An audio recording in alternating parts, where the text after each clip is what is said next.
your wife, you know you're begging for my notice. Promise you're the same, running for the meds. Show you like my vibe, that's my candy on my wrist. Bad habits, now sit down, you can have it.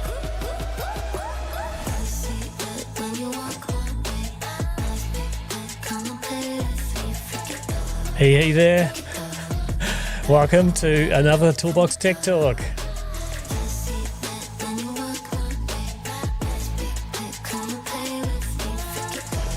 Yep, it's the first one of 2026.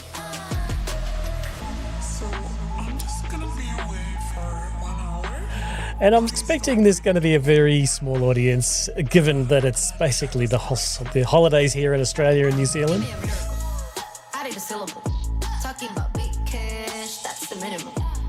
But nevertheless, going to continue my series on Amendment No. 1 of ASN ZS 5139. So it's been, so far I think this is the third session. I did have a bit of a broken session last week. I'm afraid that my live stream actually faltered and I had to restart it. And of course, I lost my audience at that point. But for those who missed it, it's actually still available and it will be continuously available on my YouTube channel. So you can always just check out Smart Energy Lab on YouTube and you'll find it there. Yeah, so what's been happening? Well, it's been you know, that silly season here for me too. So just taking it easy, not doing too much work, looking after the kids. But I haven't been installing anything, so I haven't got any new exciting news to tell you about. So let's dive into it. So first up, the Amendment No. 1 to 5139 looks like quite a small document. You know, if you were to download it, or I think you have to purchase it from Standards New Zealand and Standards Australia, unless you're lucky enough to be a member of the Electrical Workers Registration Board in New Zealand, where you get it for free, you get all the standards for free, which is how it should be, if you ask me. But anyway, you'll look at it and say, there's not much in here. It's just got a few clauses. Well, actually, there's quite a lot when you start to unpack it. And that's what I'm doing again today, is unpacking those amendments. So let's dive in. I'll take off where we left off last week. And this was, if I get my slides ready, we finished last week with a deep dive into determining the internal resistance of a battery system. And so we looked at both how to do it for lithium and also how to do it for lead acid. And this was the last slide from our session last week. But what we're doing today, moving on, is looking at the next clause in the amendments. So what I've done is kind of highlighted in red where there's a change and try to show what the original was. Now, some of these are very, very minor changes, but can have implications. So, for instance, this amendment shows a change of using the symbol for a circuit overcurrent protection device, like commonly a circuit breaker or a MCCB, to being a switch disconnector and overcurrent protection as well. So those can be separate devices or they can be one. But the difference with the switch disconnector is it's tested to a different standard, so IEC 62947.2, I think it is, and circuit breakers .3, but, better check my numbers on those. But basically, a switch disconnector would also need to comply with the labeling requirements for on and off being load breaking. And the symbol for a fuse link there shows that overcurrent protection needs to be provided as well. You could argue that a circuit breaker and MCCB can be used for the same purposes, which I guess is true, but just make sure you read that note. The other thing to notice, which is not a change, is that where you have a battery system connected to PCE, there is some requirements when there's more than 2 meters of distance between the battery system's output and the connection to the PCE, of having isolation at both locations and overcurrent protection at both locations. But if they're within 2 meters, only one is required. So no change in this section here. The larger diagram, which is really a repeat in terms of the change, showing a change from using the symbol for a circuit breaker to the symbol for a switch disconnector. So kind of pretty minor there. Now, I have got a few viewers here. That's great. Some people are on their holidays, maybe, or maybe not on holiday. Shout out to me if you want to say where you're watching this from. I always like to know where my audience is coming from.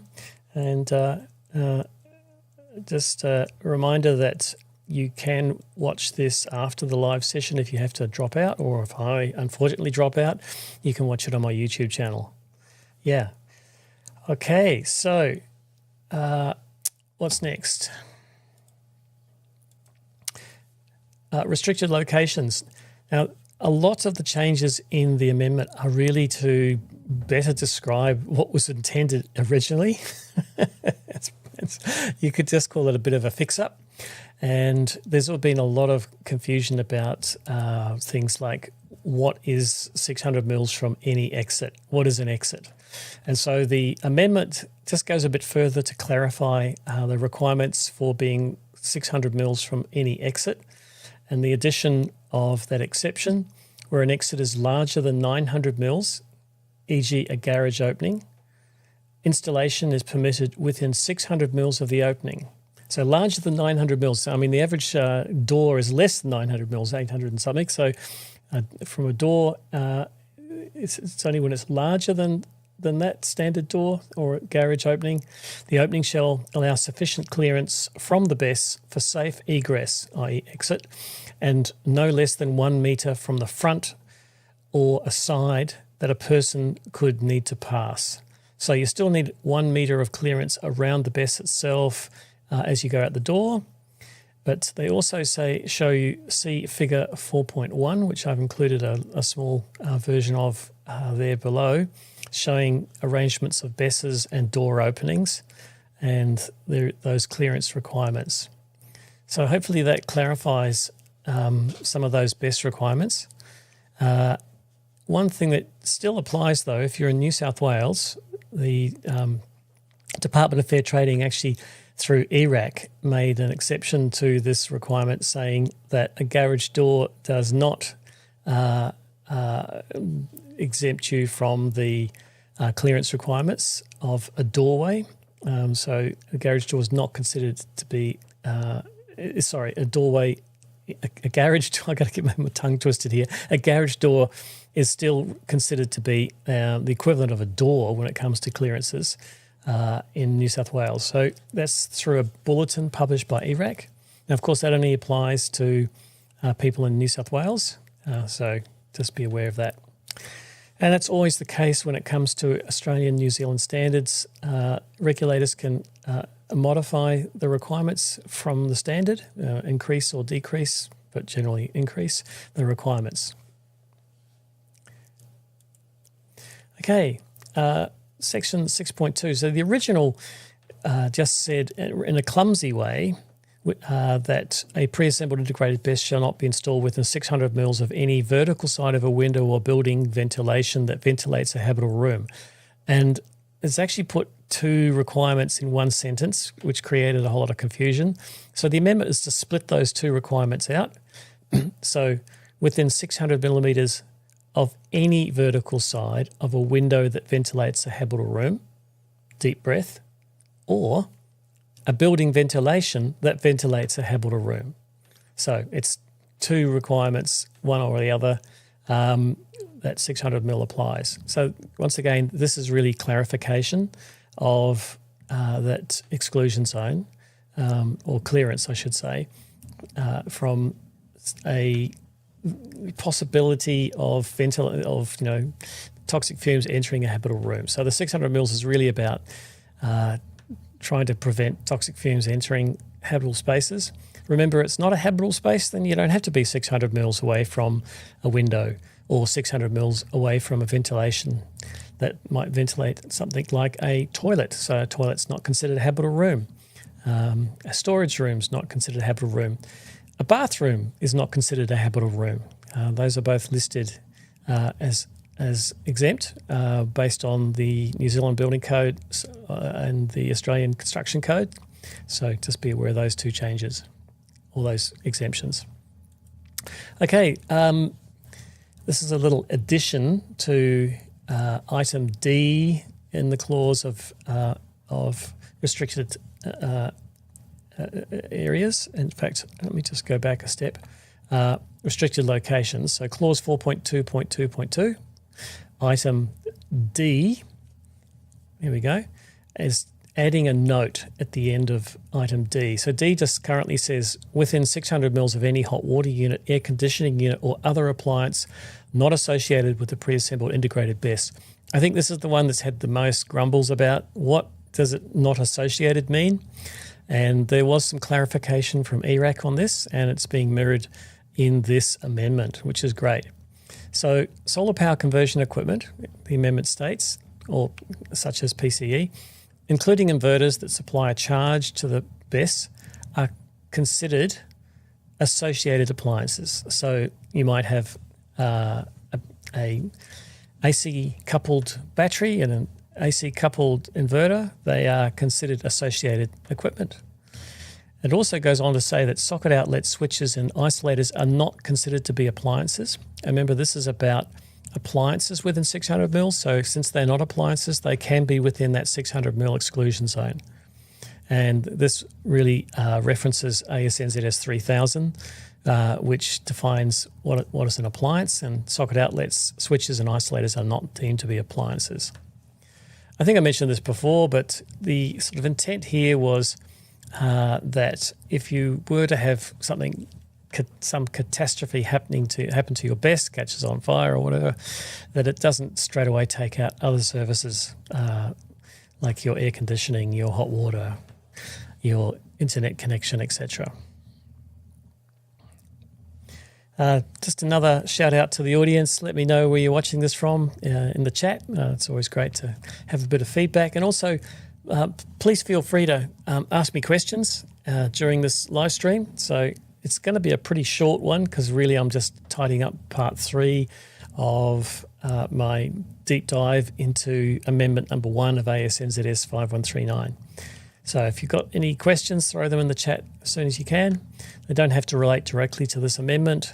Just anything general relating to solar and batteries. Always like to have a bit of a conversation with my audience since it is live. Okay, so we're still on section 4.2.2.2. I love saying that. And this is an addition. So after list item E, and if I think I've got list item E coming up there. E is within the list of restricted locations within 900 millimeters below any of the items included in B, C, and D. B being an exit, C being the side of a window or ventilation, and D being a hot water unit, air conditioning unit, or appliances not associated.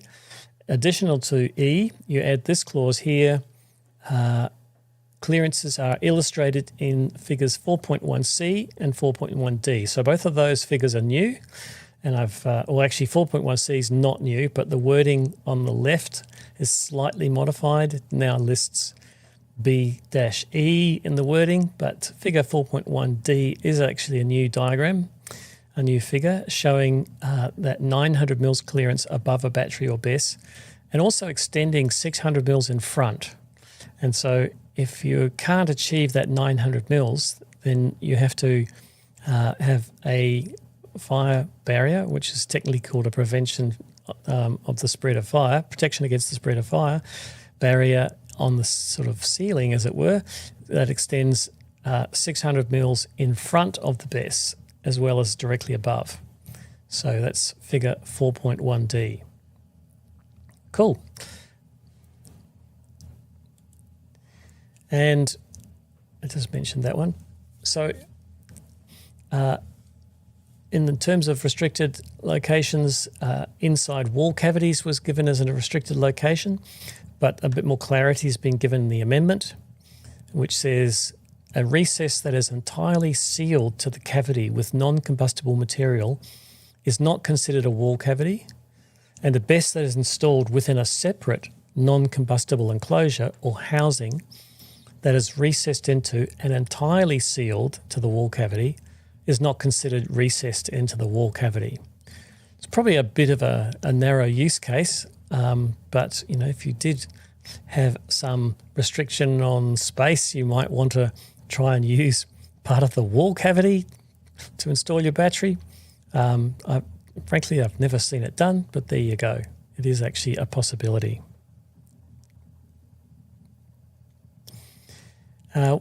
Another one that was very poorly defined as a restricted location was on roofs, except where specifically deemed suitable. And that's all it said. And I used to say, well, what does deemed suitable mean? And I used to, comment that it's really probably about loading. But here we've got an expansion on that and replacing that whole item H with on roofs, except where specifically deemed suitable and where support structures and mounting arrangements conform to applicable building codes, regulations and standards. Pretty common sense.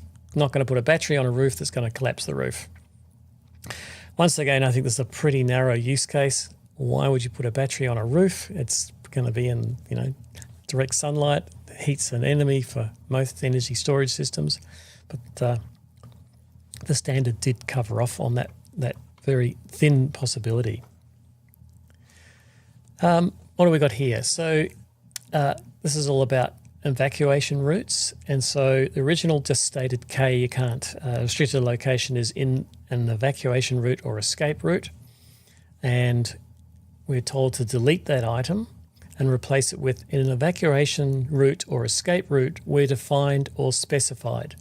So what's that? Well, where it's defined or specified can be due to a building code, for instance, or by signage. And it points you to the diagram below. So there's a diagram figure 4.1b showing clearances around doors. So that's a little bit of clarification on those clearances around an escape route.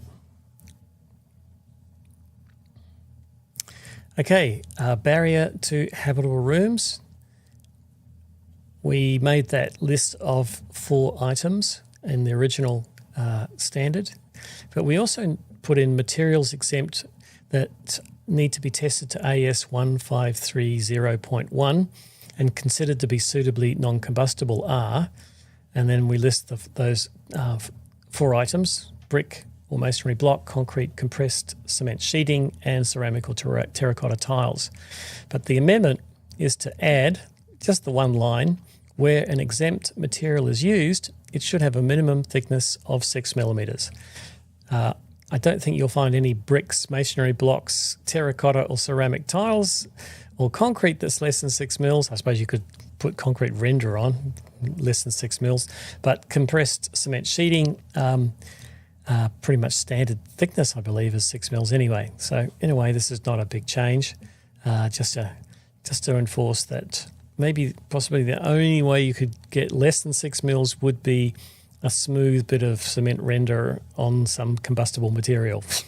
I don't know why you'd bother, but there you go. Okay, with clause 4.2.5, the instruction is that we, in the last paragraph of that clause, after the first sentence, we add C figure 4.2a, so it's a new figure, and the figure shows some clearances for access to the working side of a battery system or BESS. Now, it used to talk about DVC-A and DVC-BC or LV, but now we're just showing a diagram here with a DC port at the top there, and if it's less than 60 volts, it's DVC-A, you need 600 mils clearance, but where you've got AC ports, you need 900 mils clearance. But that's for BESSes within a room. Note that if it's not within a room, so it's outside the building, those clearances don't apply. It still makes good practice to have clearances for access to terminals when working on a system. You don't want to be working blind, reaching around the back of something. But the clause does apply to BESSes within a room. All right, we've got a few more people joining us. Shout out to everyone who's just joined. Welcome to the first Toolbox Tech Talk of 2026. Yes, I'm still at it, even though for most people here in Australia it's kind of holiday season. I haven't started my holidays yet. So I will be missing one Toolbox Tech Talk. I think it's on the 2nd. What is we doing now? The 4th. It'll be the 18th, I think, of Sunday the 18th, if I got my dates right. I will be on holiday. So if I do a pre-record and release it, there might still be one, but not sure yet. Anyway, feel free to ask questions. Shout out to me right now on the chat. Tell me where you're watching this from, and we'll move on. So like I said, this is going to be a pretty short Toolbox Tech Talk because I really only had a bit of time this morning to knock these together. Okay, so what have we got here? Clause 5.2.2.1. The original stated a pre-assembled battery system installed in any corridor, hallway or lobby shall ensure sufficient clearance from the battery system for safe egress, but no less than 1 metre. But of course there's other arrangements in corridors and hallways. There's not always just a straight line. There could be a corner, for instance. So they've added at the end of that 6th paragraph at the bottom of that clause, add from the front and sides of the BESS, see figure 4.1a, which is a new figure, and I've included a copy of it there, figure 4.1a, showing that 1 metre radius. So it's 1 metre in front and it's a radius out to 45 degrees around a corner. So that's unimpeded access. And once again, it's about providing avenue for escape.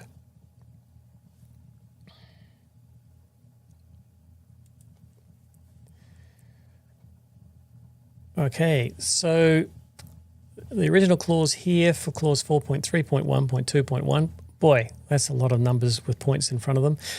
Where parallel pre-assembled battery systems are installed, each battery system shall include a separate overcurrent protective device. This is to prevent discharge from one battery system into a parallel battery system if a fault occurs in one battery system. That's pretty basic electrical safety logic when you start paralleling energy sources. A fault, such as a short circuit in any one of those parallel sources, can cause a reverse current flow from those which have no fault. And we've added, we've deleted that whole paragraph now and replaced it with one that takes into consideration the sum of all of the fault currents. So it now states for that clause, where a parallel pre-assembled battery systems are installed, each battery system shall include a separate overcurrent protection device. And by the way, it's double-poled, those overcurrent protection devices, with a Ka rating of at least the sum of the fault current ratings of parallel pre-assembled battery systems. So if you've got a rack of 10 48-volt battery modules, and each one of those has got a fault current of, say, 250 amps, according to the manufacturer, you would need to have a Ka rating of 2.5 Ka for all of those devices because it's the sum of all the parallels. That's probably not a problem for relatively small paralleling, but once you start to get large parallel assemblies, that Ka rating could be a bit of a challenge for just your standard MCBs. You may be looking at fuse links or MCCBs with high Ka ratings. So that is a clause to be aware of. In fact, I've reached out to a manufacturer this morning just to see if it would have any impact on their products, and I'll let you know when I hear back from them. Okay, so now we're looking at clause 5.3.1.3.8, BESSes with multiple PCEs, so connecting multiple PCEs to a single battery. And the original clause states, when a BESS includes multiple PCEs, such as a solar charge controller and an inverter or multiple inverters, such as, if you're doing a 3-phase system, you might have 3 single-phase inverters configured in 3-phase, all connected to the common battery system. A separate isolation device shall be installed adjacent to each PCE. So you need to be able to isolate each of those PCEs within 2 meters of the PCE. So in addition, the amendment is at the end of the clause, add the following, see figure 2.10 or 2.10, which is already in the original standard. So it's not a new figure. That figure 2.10 was already in the original. It's just pointing you back to where that location of that isolation device needs to be. Cool. Gee, you're a quiet audience today. Haven't had anyone say anything. I kind of feel lonely, but it is the holidays, so I guess there's not many people watching. Okay. Now, these last few slides, I just managed to copy and paste the amendments in. I didn't have time to paste in the originals, so apologies, but I'll run through them because they actually are pretty straightforward. So this is clause 6.3.6.4, additional requirements for enclosures. Really a tiny change here. In the second paragraph, delete the word best rooms and replace with a room where a best is located. Okay, so there was some confusion that a best room was a room that had nothing else in it, but now it makes it clear it's just a room where a best is located. It could be a garage with a car in it as well. Now, these are my favourite ones, and these are all about signs and labels. And why are they my favourite ones? Well, I'll come to that in a second. So after the third paragraph, add the following for signs and labels. Safety signs should be designed and constructed to conform with AS 1319. Now, that's a standard, Australian standard for signage, and it tells you the minimum size for small lettering and large warning lettering based on viewing distance. So you need to comply with that. And when it's a danger signs have to be at least 175 millimetres square. So that's not a change. But it's just bringing to your attention that all signs still need to comply with AS 1319.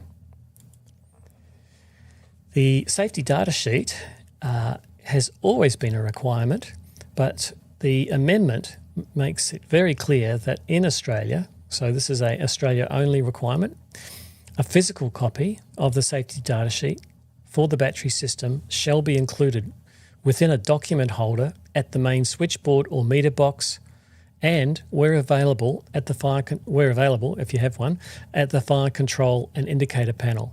So everyone better go out and buy those document holders, because if you're installing batteries, every battery system is going to need a document holder at the main switchboard or meter box. And if you're doing commercial systems, at the fire control panel or indicator panel. By the way, that document holder will be handy as well for things like your site map. So that's pretty important. And it goes on to say that the SDS document for the battery system shall be protected to prevent degradation in the location of storage. So that document holder needs to be, if it's in a location where it's exposed to the weather, for instance, would need to be sealed and stored in a durable clear pouch, or the document holder itself provides that protection. I would suggest that getting yourself a laminator and laminating your SDSs that you need to provide, and if the manufacturer hasn't provided one, you cannot install the system. So you do need an SDS, a safety data sheet.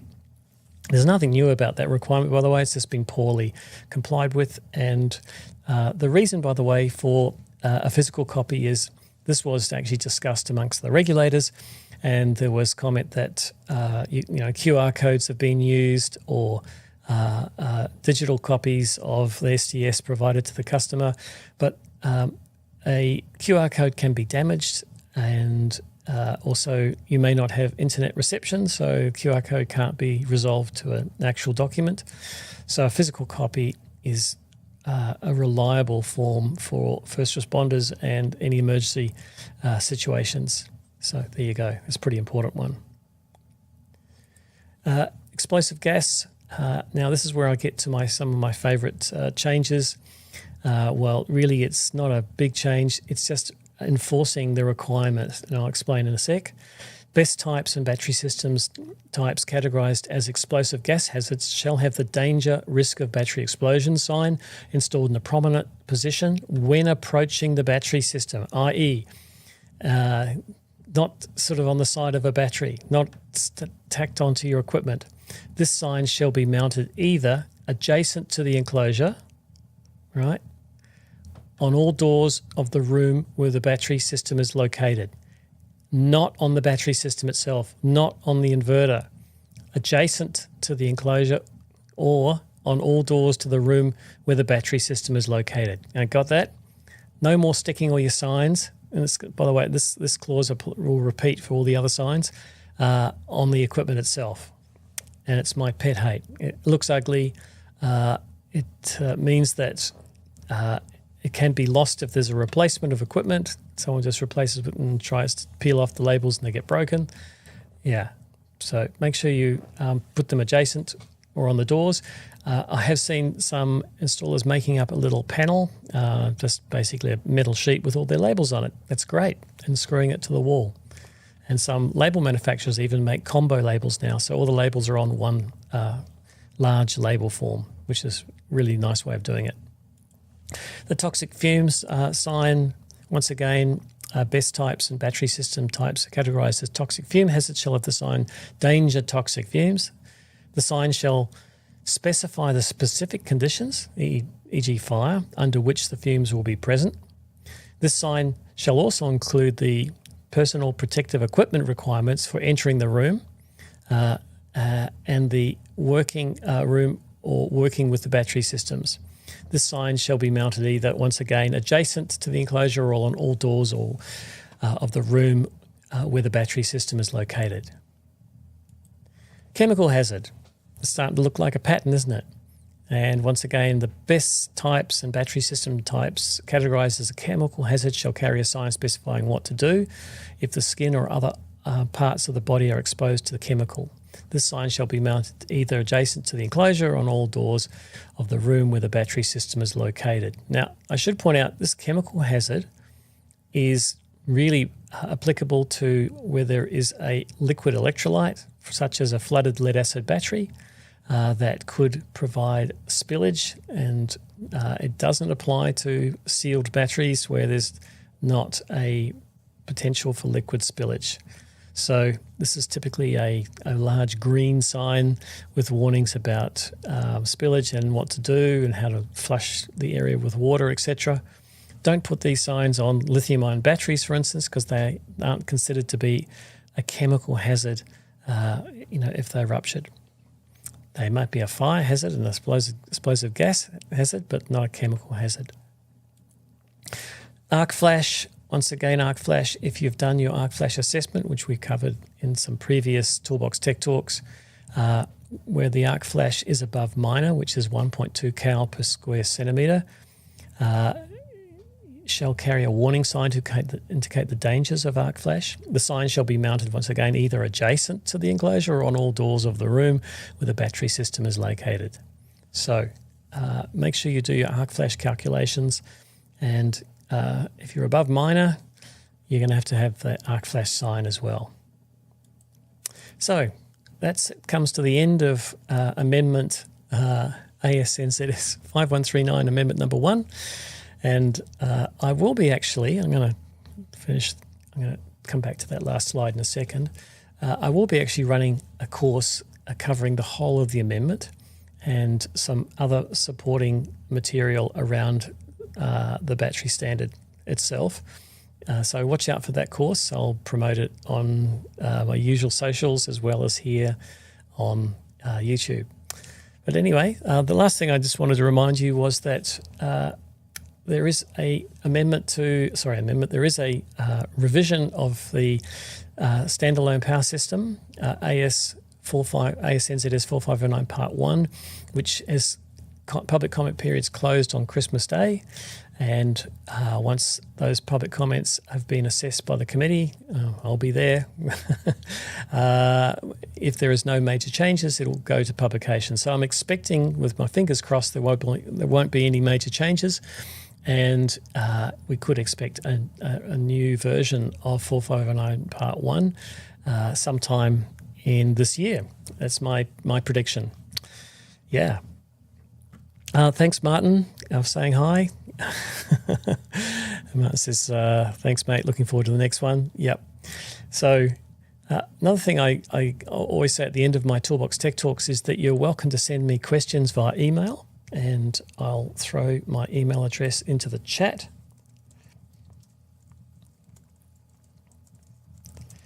So, yeah, send me some questions or even suggestions on future Toolbox Tech Talks. I always like to know what my audience is interested in. So, thanks for watching. I'll see you next week. And, take it easy.